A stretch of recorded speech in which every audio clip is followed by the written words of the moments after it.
nous allons réviser nos classiques, comme si nous étions à l'école biblique, mais en tenant compte que nous sommes dans une assemblée. Et il est bon que nous revenions aussi aux vérités fondamentales de la parole de Dieu.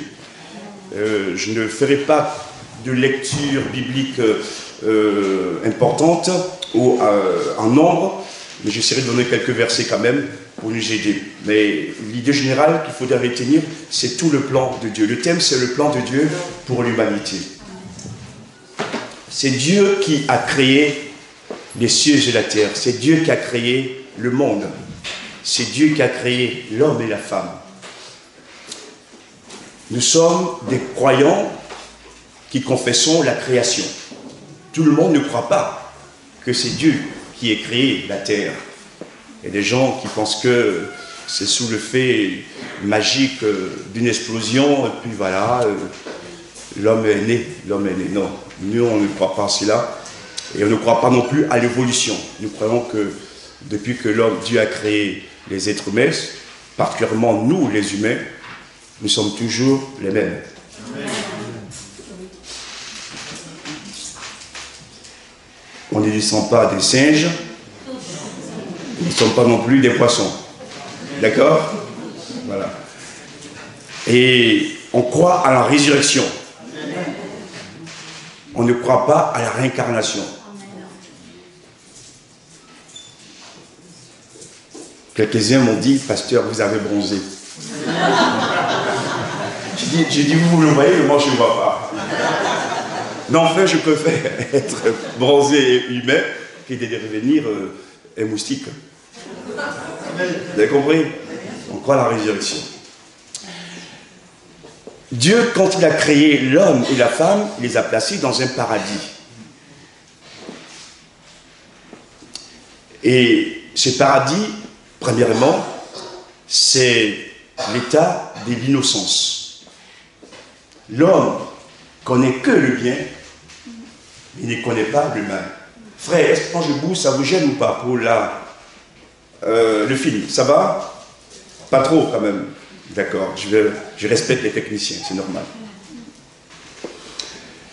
Dans le paradis terrestre, je précise, l'homme ne connaissait que le bien. Il n'y avait pas la notion du mal ni de péché. Mais vous savez que très vite, l'homme va désobéir à Dieu. C'est ce qu'on appelle la chute. Et le péché va entrer dans le monde, dans le cœur de l'homme. Ils vont découvrir ce que c'est que le mal. Le mal entre dans la vie de l'homme.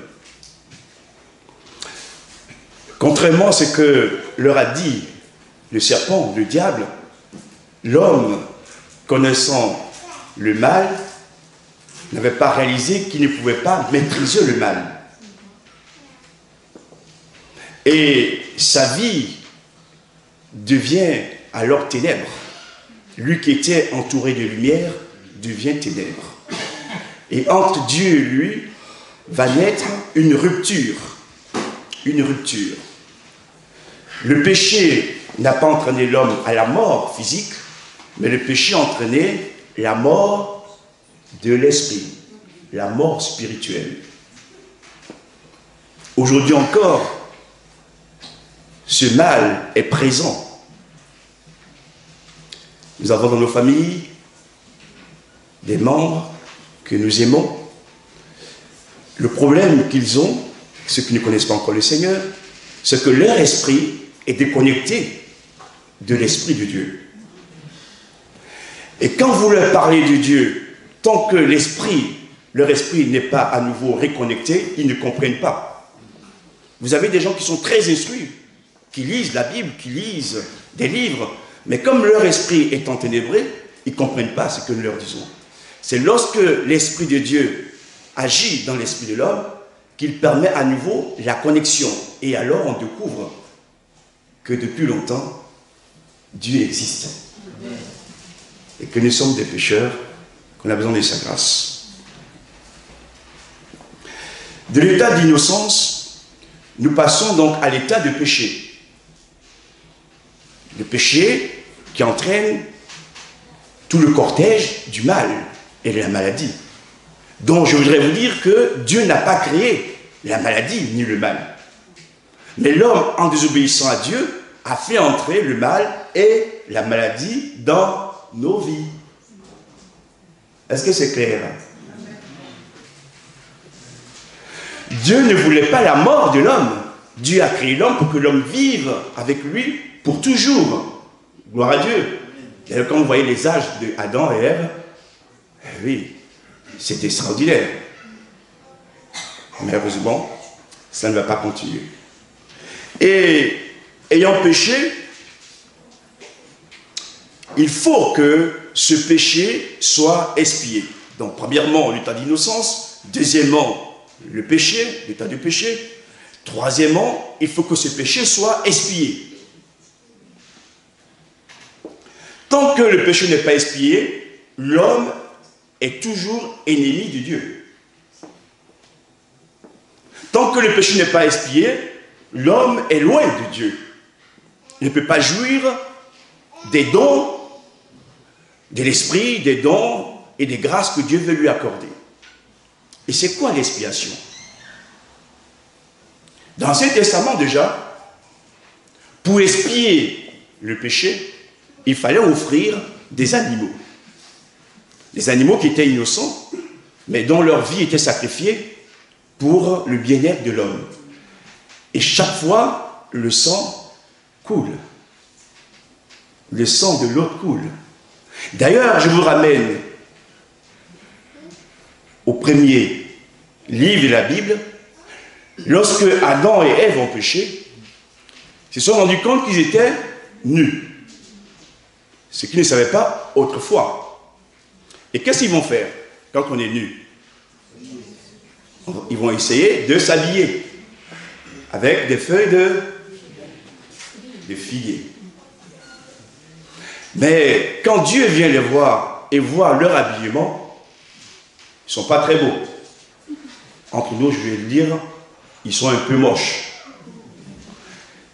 Et là, des gens, quand on découvre que Dieu ne veut pas que l'homme soit moche, que la femme soit moche, Dieu va s'occuper de leur fabriquer des habits.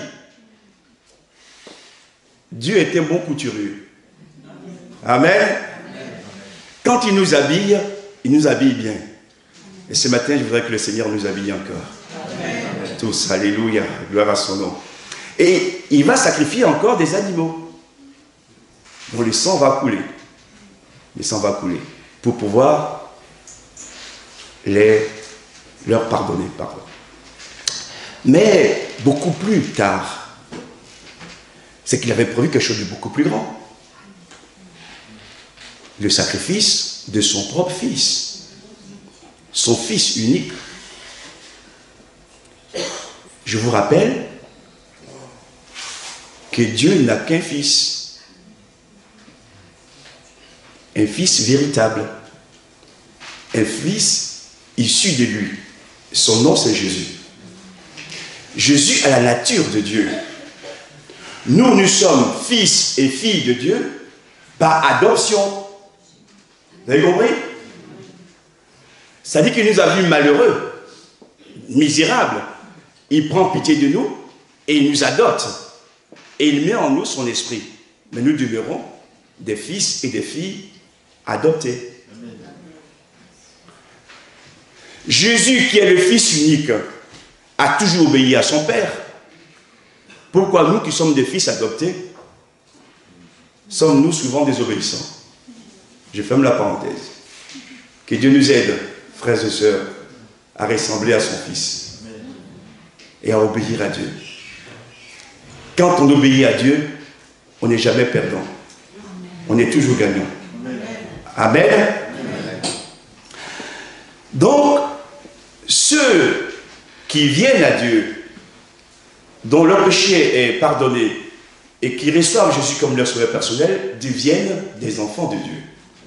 Dans l'évangile de Jean, au chapitre 1er, verset 12, il est dit que à tous ceux qui l'ont reçu, à tous ceux qui croient en son nom, il a donné le pouvoir de devenir enfants de Dieu.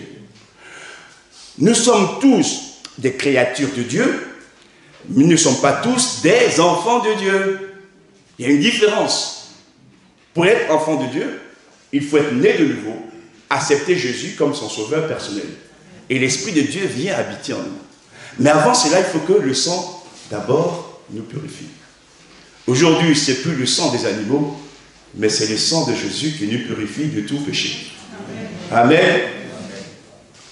Et quand l'ennemi voit ce sang de Jésus sur nos vies, mais il a peur et il fuit. Nos maisons sont badigeonnées du sang de Jésus. Amen. Gloire à Dieu. Amen. Amen. Autrefois, quand j'étais en Afrique, on consultait des marabouts, des médiums, mais depuis que je suis converti, ces choses, je ne les fais plus. Parce que je n'ai pas besoin. Dieu connaît mon passé, il connaît mon présent, et il connaît mon avenir. Mais il n'y a pas qu'en Afrique qu'on fait ça. Ici aussi. Vous savez, vous ne savez pas peut-être, je vous le dis, un grand nombre de ceux qui nous dirigent consultent des médiums. Et certains veulent diriger la France à partir des médiums. Waouh! Mais notre devoir n'est pas de les critiquer, c'est de prier pour eux. Gloire à Dieu. Bientôt, il y a les élections présidentielles. C'est vrai que nous, les pasteurs, on ne fait pas la politique, mais nous sommes là aussi pour conscientiser votre esprit, votre conscience, pour que vous puissiez prendre les bonnes décisions. Nous prions que le Seigneur nous donne le président qu'il faut à la France. Et qu'il nous aide, nous les chrétiens aussi, à toujours continuer de prêcher l'évangile. Alléluia. Que Dieu soit béni. Après l'expiation, il y a ce terme que nous appelons la rédemption. Rédemption. La rédemption, c'est la délivrance. Jésus nous délivre de tous nos maux, de tous nos passés. Et certains encore n'ont pas compris ces choses.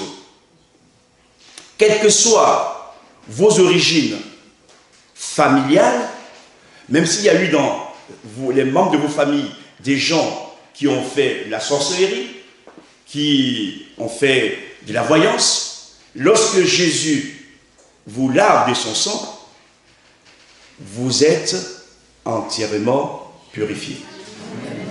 Il vous délivre de vos liens passés. Alléluia. Donc ces liens ancestraux et familiaux, c'est fini. Quand il le fait de manière parfaite.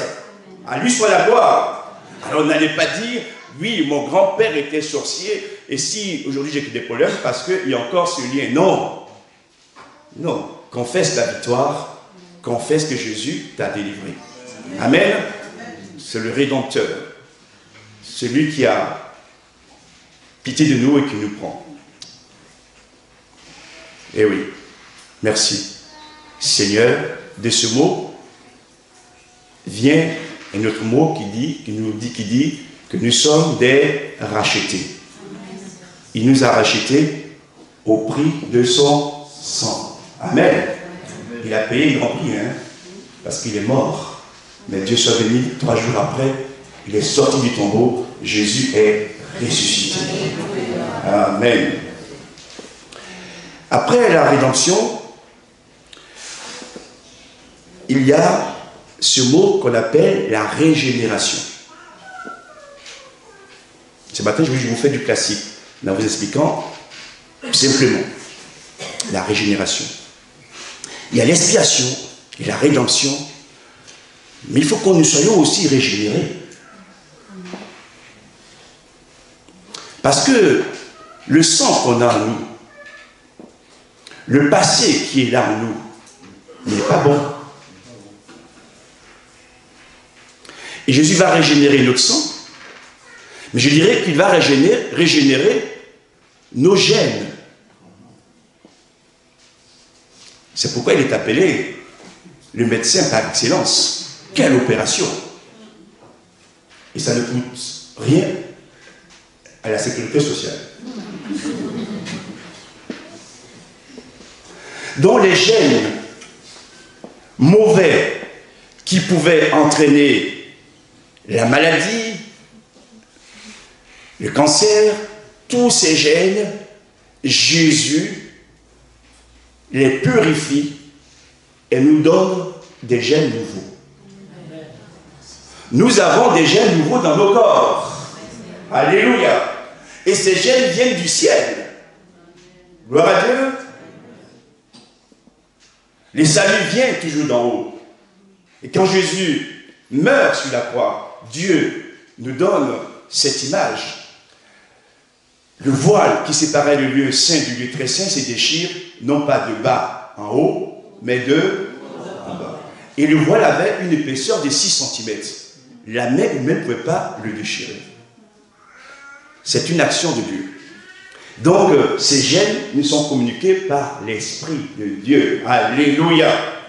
Depuis nos orteils jusqu'à la tête, Jésus a régénéré nos corps. Amen.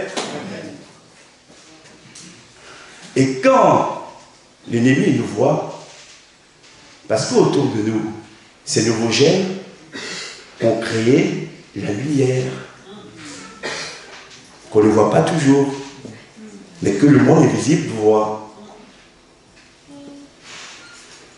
Je vous donne un secret. Plus on pêche, et plus cette lumière diminue.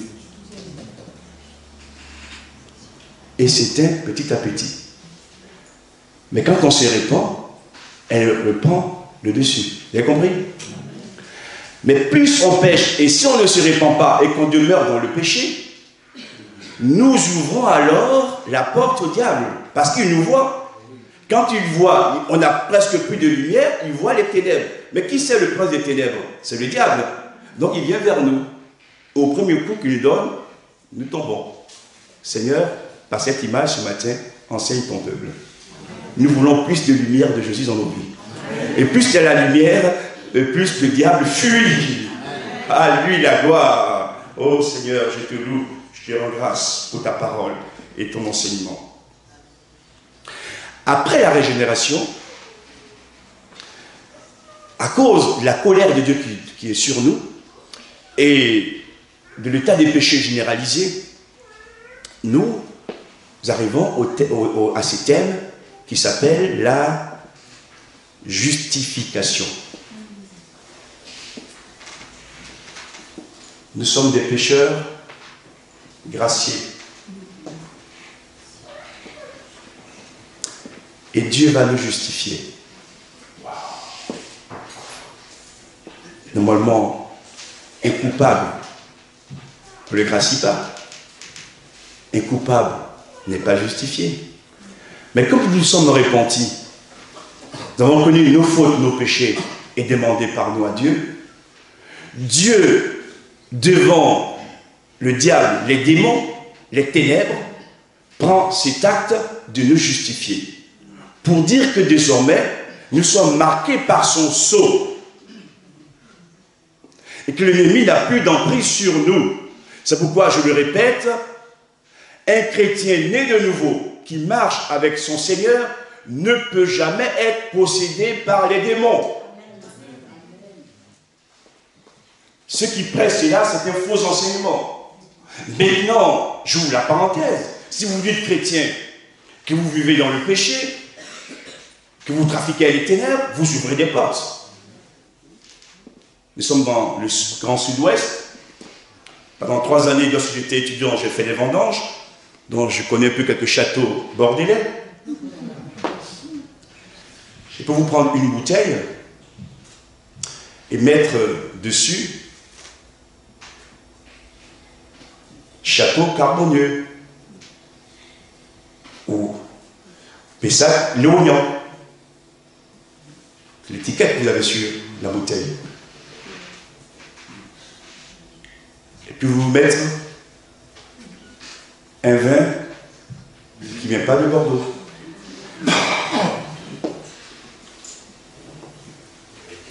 Et puis je vous offre cette bouteille. Mais comme vous êtes aussi un connaisseur, Quand vous arrivez chez vous, vous allez l'ouvrir, vous voyez la bouteille, Pessac-le-Rognan. Château Latour. Oh, grand vin de Bordeaux, grand vin supérieur de Bordeaux. Et quand vous buvez, oh, entre l'étiquette et le vin que je bois, c'est pas la même chose. Vous avez compris? Voilà. Et ça, c'est pas bon. C'est pas bon. Donc l'étiquette que nous portons, c'est Jésus-Christ. Il faut que l'extérieur corresponde au contenu. Amen. Gloire à Dieu. Et comme le disent les sages bordelais, plus le vin vieillit, plus il se bonifie. Amen. Donc, plus on a de l'expérience, plus on a de la sagesse. Et on grandit. Je prie que, Seigneur, ce matin, nos vies soient du bon vin. Amen.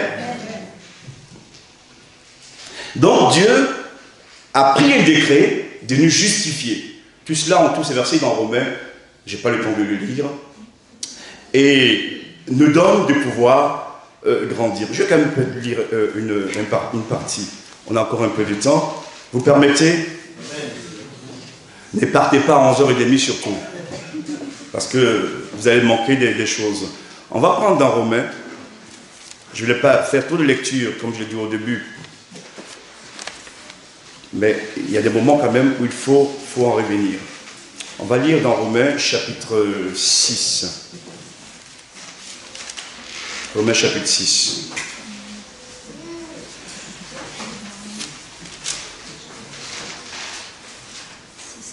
Vous avez trouvé? Même chapitre 5. Il y a tellement de choses. Chapitre 5. Si on parle de la justification, on va au chapitre 5. Étant donc justifié, voilà, le mot vient là. Justifié comment? Par la foi. Ce n'est pas nos œuvres qui nous justifient. Parce que nos œuvres seront toujours imparfaites. On est justifié par la foi au nom de Jésus. Nous avons la paix. Donc, c'est cette justification par la foi au nom de Jésus qui nous communique la paix. Avec Dieu. La colère de Dieu n'est plus sur nous. Dieu nous voit comme ses enfants. Par notre Seigneur Jésus-Christ, à qui nous devons d'avoir eu, par la foi, accès à cette grâce. Jésus nous donne accès à cette grâce, alors que la porte était fermée avant, dans laquelle nous demeurions légers.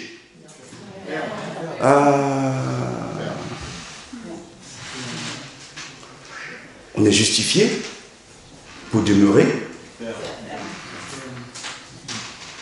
si nous voulons aller au ciel. D'accord?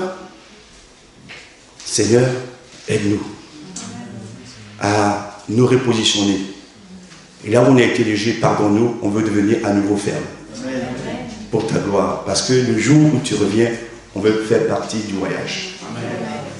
Je poursuis la lecture. Et nous nous glorifions dans l'espérance de la gloire de Dieu. Donc on se glorifie, l'espérance de la gloire de Dieu signifie le paradis céleste. On se glorifie parce qu'un jour, nous ferons partie de ceux qui seront avec Jésus dans le paradis. Amen. C'est glorifier, c'est pas dans le sens de dire qu'on est les plus forts, les plus beaux, c'est une forme de réjouissance qui anime nos cœurs et qui nous dit, Seigneur, il y a eu la chute, il y a eu le péché, il y a eu la mort spirituelle, mais ta grâce est venue et m'a reconnecté avec toi. Désormais, j'ai la paix et je suis devenu ton enfant et un jour, je serai avec toi pour toujours. Il n'y aura plus de maladie, il n'y aura plus de pleurs, il n'y aura plus de souffrance. Nous vivrons que dans un bonheur parfait parce que le mal ne sera plus. Amen. Amen. Merci Seigneur. Je reviens donc à mon texte de base. On continue la lecture un peu, verset 3. Bien plus, nous nous glorifions même des afflictions, sachant que l'affliction produit la persévérance. Et là, j'aimerais dire quelque chose à certaines personnes. Jésus nous libère, Jésus nous délivre, et il expie nos péchés. Mais comme nous sommes dans un monde de péché, il y aura toujours des combats. Il ne nous libère pas pour qu'on n'ait plus de combat. Le système du monde est pollué par le péché. Et nous subissons les conséquences. Vous avez compris? Nous vieillissons. Nous mourons. Nous avons des combats, des luttes. Ce n'est pas que Dieu n'est plus avec nous. Mais ces choses nous apprennent que dans ces combats, nous pouvons compter sur la grâce de Dieu pour nous en délivrer. Amen. Amen. Que son nom soit béni. On n'est pas tout seul. Je ne bénis pas Dieu pour les afflictions. Tu serais un sadomaso. Mais si c'est son plan, je lui dis Seigneur, merci. Parce que dans mes afflictions, toi, tu vas agir pour me donner la victoire. Amen. L'affliction produit la persévérance la victoire dans l'épreuve, et cette victoire, l'espérance. Or, l'espérance ne trompe point, parce que l'amour de Dieu est répandu dans nos cœurs par le Saint-Esprit qui nous a été donné. J'aimerais être aussi précis là, frères et sœurs. Au niveau de l'amour. L'amour humain, quels que soient les efforts que nous faisons, sera toujours limité. Il y aura toujours un défaut. Mais l'amour dont il est question ici, c'est l'amour de Dieu qui nous est communiqué par le Saint-Esprit. Et ce n'est pas humain. Comment pouvez-vous pardonner et aimer quelqu'un qui a tué un membre de votre famille? Je prends l'exemple de Corrie ten Boom. Peut-être on lit le livre. Où ce nazi allemand a supprimé une bonne partie de sa famille. Elle était à une conférence. Il y avait ce militaire qui était présent. Quand elle a parlé de toutes ces choses, et il a dit, il s'est levé, il dit c'est moi qui ai été utilisé pour assassiner votre famille. Et elle lui a pardonné. Elle l'a embrassé devant tout le monde. C'est pas l'amour humain, ça. Hein? C'est l'amour qui vient de Dieu. Amen. Donc c'est possible. C'est possible. Donc plus on est connecté à l'Esprit de Dieu, et plus Dieu nous approche cet amour qui grandit. Alléluia. Gloire au Seigneur. Et comme je l'ai dit, étant pour vous taquiner, on ne peut pas être chrétien et être raciste. Il y a un problème. Vous avez compris? On ne peut pas être chrétien et haïr notre entourage. D'accord? Il y a un problème là. Il peut y avoir des conflits, des différends, mais enfin, l'amour de Dieu nous aide à surmonter le mal. Amen. Que dira Jésus d'ailleurs? À ceci, tous connaîtront que vous êtes mes disciples, si vous avez l'amour les uns pour les autres. Mais c'est l'amour que Dieu nous donne, l'amour agapé. Que Dieu nous aide aussi dans ce domaine, que notre amour augmente pour les frères et les sœurs. Je dirais aussi pour le monde. Je suis précis. Pas le monde du péché, mais le monde des humains qui se meurent. Vous avez compris? Si tu n'as pas d'amour pour les hommes et les femmes qui se meurent, comment tu vas les évangéliser? Oui. Donc, que Dieu nous aide aussi. On est bien ce matin, mais il y a encore des hommes et des femmes qui sont dehors et qui doivent rentrer. Seigneur, fais-nous grâce aussi. Que ton nom soit béni. Je reviens à mon texte. Je reprends pour ceux qui me suivent. D'abord la création, le paradis, l'état d'innocence, le péché entré, l'expiation, la période de la rédemption, la régénération, on n'avait pas de justification, et on arrive maintenant à un terme qu'on appelle la conversion. Il faudrait des heures pour en parler, et ça vaut la peine. Mais ce matin, je ne le ferai pas. Peut-être que je reviendrai un jour là-dessus, parce que quand même, le b.a.-ba, ce sont les fondations. Certains, parce que leur conversion n'est pas réelle, n'est pas vraie, véritable, après, il y a des conséquences. Vous avez compris? Je suis pasteur, je peux me confesser. On est aussi faillible. Des fois, on fait des erreurs. Il n'y a que Dieu qui ne fait pas des erreurs. Et des fois, certaines personnes baptisées n'ont fait que prendre un bain. Oui. Le cœur n'était pas totalement... Certains se sont ressaisis par la suite, mais d'autres, bon.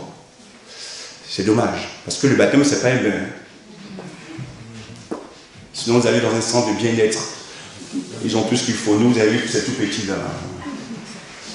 On le fait pour le Seigneur, parce qu'on est né de nouveau, on est converti pour que Dieu vive en nous. Alléluia.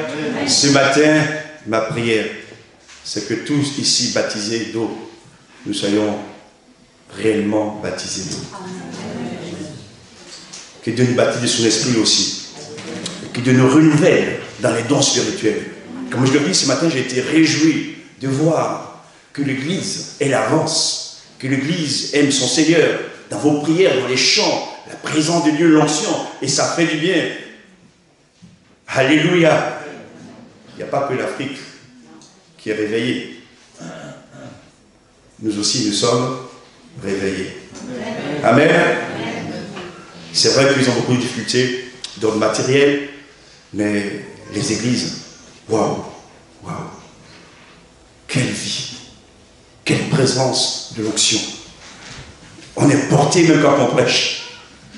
Hein? Et je sens ces frémissements. Un don a été donné ce matin aussi qui disait que ces os qui sont morts peuvent revivre. Amen. Amen. Seigneur, fasse revivre nos os. Souffle ton esprit sur nos églises en France, sur nos vies, Seigneur. Et c'est tous ensemble, pas seulement les pasteurs, les anciens, mais c'est toute l'église qui a besoin du souffle de Dieu. Alléluia. À lui soit la gloire. Et plus il y a le vent de Dieu, plus il y a le souffle de Dieu, et plus Dieu nous apporte un air pur et de la force pour avancer. Quelques instants encore, je vous en prie. C'est très important. Nous avons le temps d'écouter. Je ne fais pas ces genres de prédication tous les dimanches. Ce matin, Dieu m'a mis à cœur de vous donner les fondements, les bases. Certains en ont besoin pour grandir, pour ne pas vivre dans l'erreur, mais dans la vérité. Dans la conversion, il y a deux aspects importants. Il y a d'abord le premier volet, la repentance. On se reconnaît pécheur devant Dieu. Tant qu'on ne se reconnaît pas pécheur, il ne peut pas y avoir une action. Et quand on s'est repenti et qu'on pleure sur nous, il ne faut pas s'arrêter à ce niveau. Si tu passes ta vie à pleurer, pleurer, pleurer, il y a un problème. Deuxième aspect, c'est la foi. La foi qu'on place en Jésus. Parce qu'on se sent misérable, on se sent pécheur. Mais quand on se tourne vers Jésus, comme il a lu notre foi, on sait qu'il est mort, qu'il est ressuscité. On sait que par la foi, il a pris nos péchés, nos maladies. Alléluia, donc on est libéré. Et par la foi, il est ressuscité. Donc on est aussi participant de l'esprit de résurrection. Amen.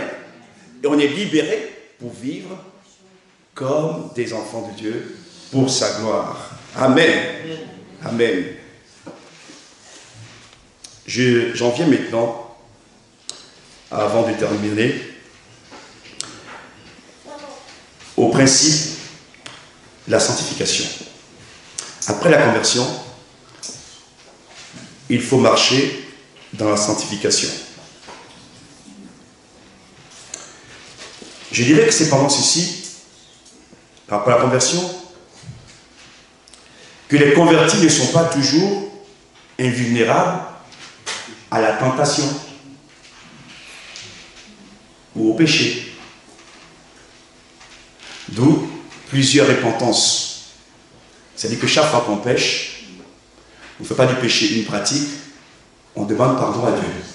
Amen. Pour revenir. Donc la repentance, pas seulement pour les inconvertis qui rentrent dans la vie, mais aussi pour les convertis, parce que des fois, on fait des choses qui ne sont pas à la gloire de Dieu. Vous avez compris?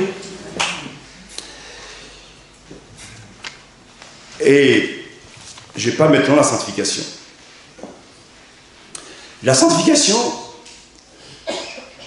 avant peut-être d'en parler, je dirais ceci, que l'Église n'a pas à prêcher la perfection, mais l'Église a à prêcher la sanctification.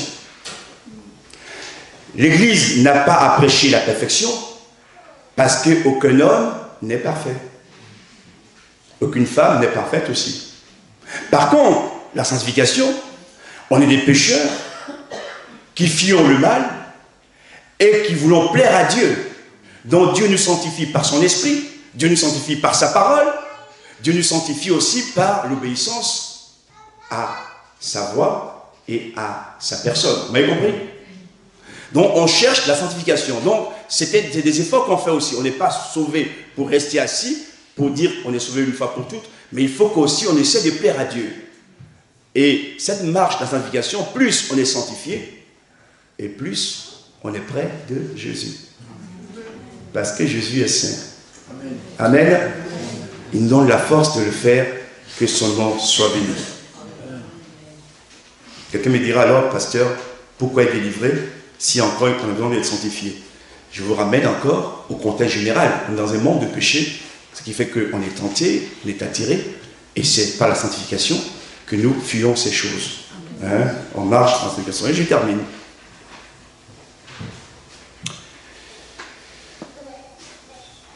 La sanctification nous amène à la glorification.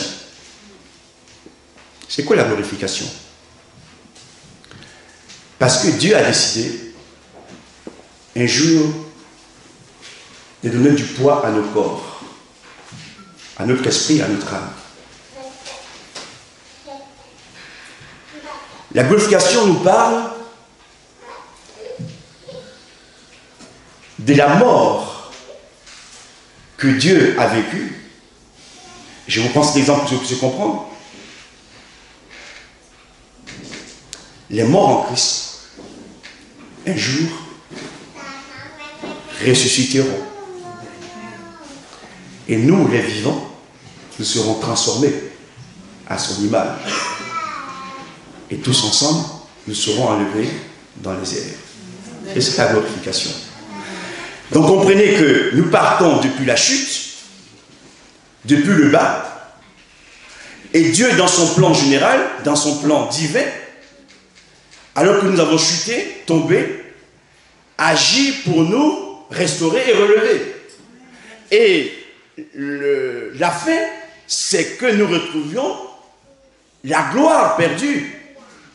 Mais ce ne sera plus dans le paradis terrestre, c'est un paradis céleste. Amen. Dieu nous donne du poids.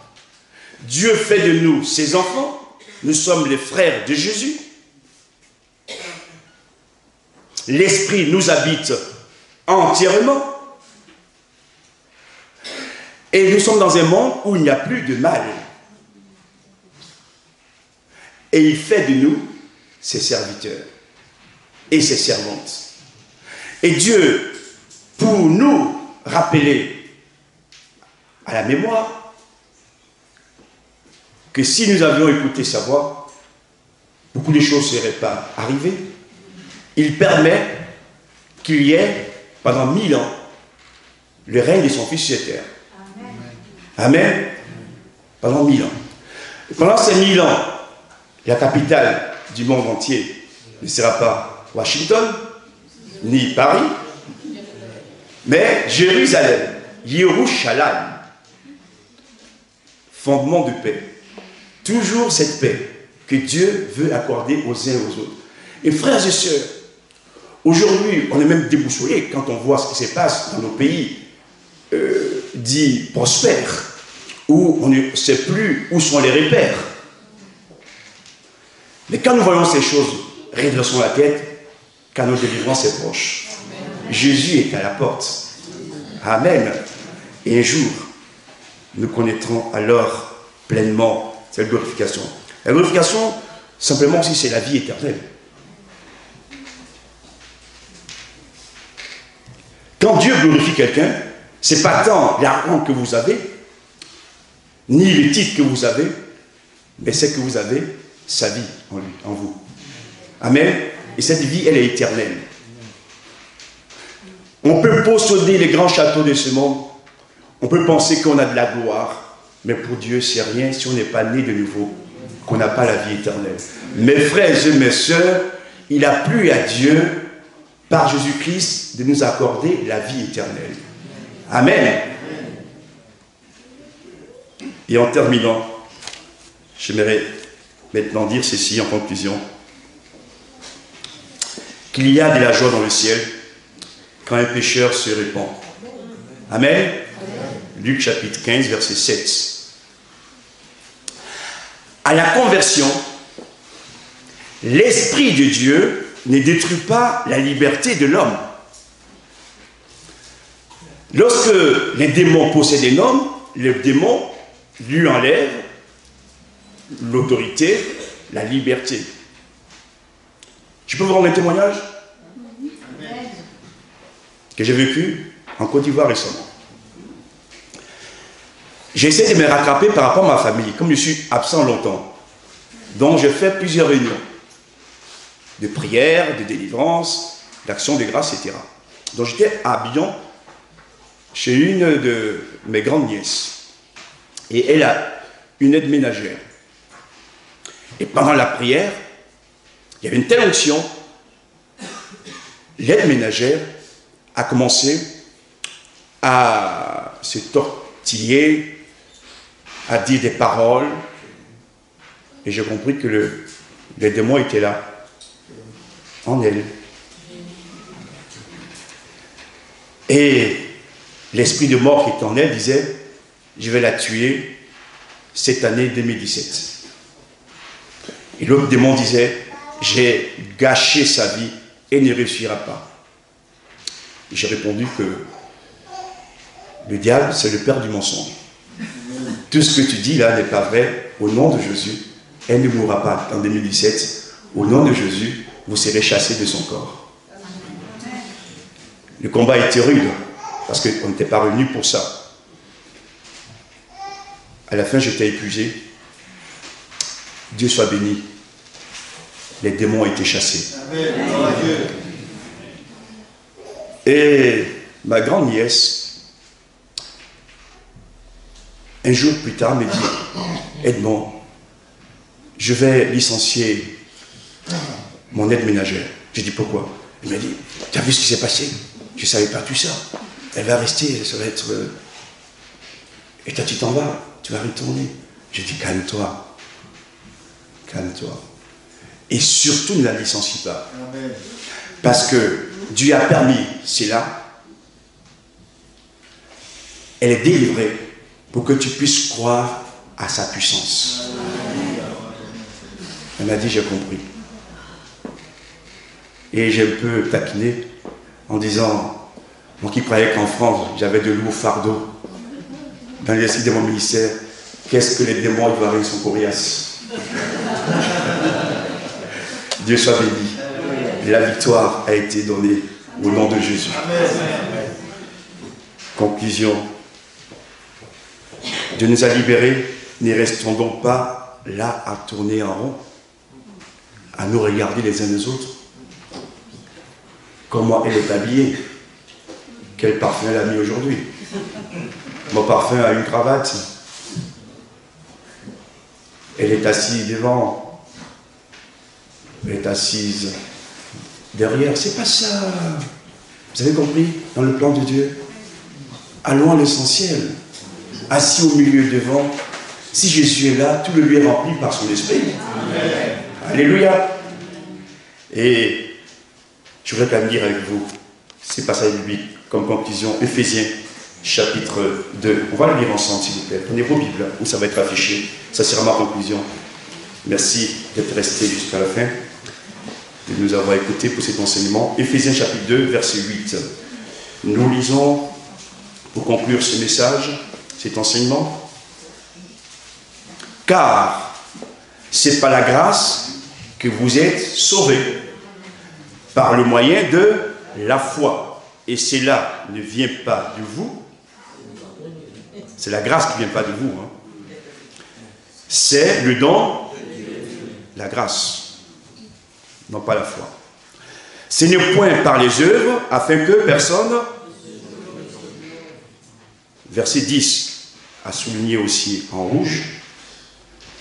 Car nous sommes son ouvrage, ayant été créés en Jésus-Christ, pour de bonnes œuvres, que Dieu a préparées d'avance, afin que nous... Donc Dieu nous a libérés, régénérés, expiés, justifiés, nous a accordé ses dons et ses grâces pour le servir.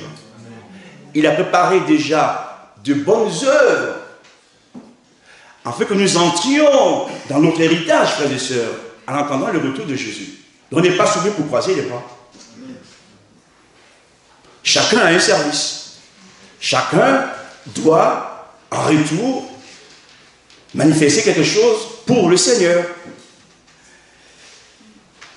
Ayant été créé en Jésus pour de bonnes œuvres. Donc créé, changé, transformé pour de bonnes œuvres. Et ces œuvres encore, ce n'est même pas nous qui les avons choisies, préparées, mais Dieu les a préparées d'avance pour nous. Et des fois, Dieu nous donne des rendez-vous. Que ce matin, l'Esprit de Dieu nous aide à chacun à comprendre ces réalités bibliques pour que nous vivions libres et non plus culpabilisés, portons des fardeaux. Jésus a expié nos péchés, Jésus nous a rachetés, Jésus nous a justifiés, Jésus a permis la conversion, Jésus nous a sanctifiés et Jésus un jour nous glorifiera. Amen. Merci pour ta parole, pour cet enseignement ce matin. Je donne gloire à ton nom. Oh Seigneur, toutes ces bonnes choses que tu as faites pour nous, nous qui ne le méritons pas, nous les pécheurs, tu nous as fait grâce. Et ce matin, Seigneur, vraiment, que cet enseignement soit clair dans notre esprit, pour que nous n'allions plus à gauche, à droite, mais que notre foi soit fondée sur la vérité, sur ta personne. Et oui, Seigneur, tu prépares encore des choses, parce qu'un jour nos yeux te verront. Ce matin, je donne gloire à ton nom pour toutes ces bonnes choses, pour ta victoire, alléluia, pour ta présence, pour l'onction de Dieu, pour ce que tu fais dans cette église, Seigneur. Tu nous renouvelles, tu viens encore saisir chacun de nous. Et ceux qui sont au bord du chemin, fatigués, lassés, je te prie ce matin de renouveler leur force, d'ouvrir leurs yeux pour qu'ils voient en espérant tout ce que tu as préparé pour eux et pour elles aussi dans l'avenir. Et ce matin, j'ai dit merci à ton nom. Amen. Sois béni éternellement, Jésus. À ton nom revient toute la gloire. Amen. Au siècle des siècles. Amen.